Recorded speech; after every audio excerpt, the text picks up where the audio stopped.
only clear thing is that Dan Cooper was never seen or heard from again. That's a clip from a National Geographic special on D.B. Cooper. He's known as the skyjacker that got away. Tonight, we could be one step closer to solving one of the oldest mysteries of our time. November 24th, 1971, Cooper took passengers hostage on a flight from Portland to Seattle. He organized an exchange for cash for hostages, then ordered the pilots to take back to the air. Somewhere between Seattle and Reno, he parachuted out of the plane and got away with $200,000. That's about $1.2 million in today's money. An independent investigator is now suing the FBI to secure DNA evidence from the tie that Cooper wore during the hijacking. Eric Ulis filed that lawsuit today and joins us now. This is fascinating. There was already some DNA testing, right, of the materials from D.B. Cooper. What is it that you want? Why is it going to be different?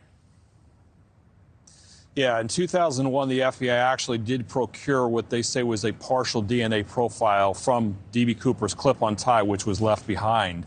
Recently, I discovered a part of the tie that I actually believe may hold a complete DNA sequence for D.B. Cooper, uncontaminated. I petitioned the FBI under the Freedom of Information Act to actually access the tie with a DNA specialist for the purpose of trying to sequence the DNA and finger D.B. Cooper, but my request was denied. So that ultimately has led to where I am today, which was filing the suit in federal circuit court here.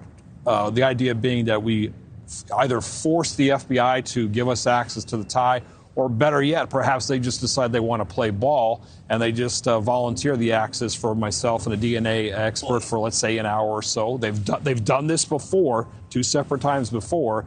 That's all we're asking for. The shot to actually crack the case. This could be the silver bullet. Right. But why wouldn't the FBI want to just test the tie themselves? All I know is that they closed the case in 2016, and I think my judgment just tells me they were just sort of tired of it. And I don't see anything nefarious in terms of trying to cover anything up. I just think they're done with it. Because as a practical matter, D.B. Cooper's probably not alive anymore, so there's really no one to prosecute.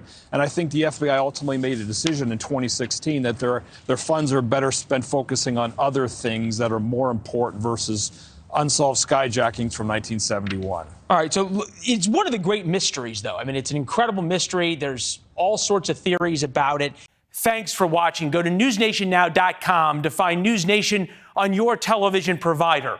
And don't forget to subscribe. Click the red button to get more of NewsNation's fact-driven, unbiased coverage.